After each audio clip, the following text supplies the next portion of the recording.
Hello guys! Kunin na namin itong tubo ni mama kasi nung karaang bagyo, na ano siya, natumba. Ito, tingnan natin. Ito, sayang, nagtumbahan lang lahat. So, kukunin na natin lahat to para itanim natin. Ito, kumuha na rin kami ng isa eh. Relate lang sa mga ano to guys, sa mga nakakaalam ng tubo.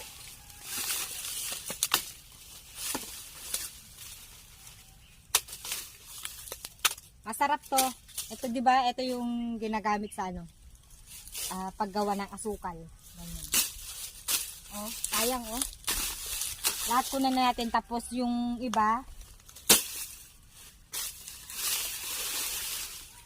kainin natin yung iba, tapos yung iba naman itatanim natin ulit. Sobrang tamis to. Dahil dahil langgam. Yan. Sarap po. Taba. Kita ko sa inyo mamaya kung paano kainin. Ito din natin lahat to.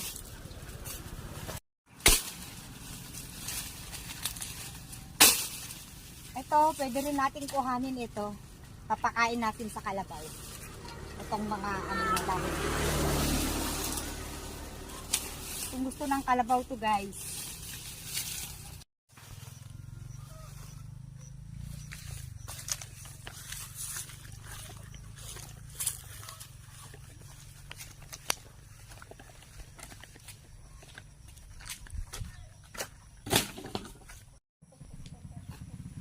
Ito na lahat guys, so nakuha namin.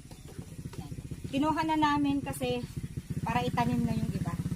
Ito oh, ganito lang magputol dito. Kailangan kunin natin ito. Kasi ito yung mabubuhay. Yan. Hatiin lang ganyan. Ganyan lang. Papakita ko sa inyo sa sunod na video ko kung paano magtanim ng tubo.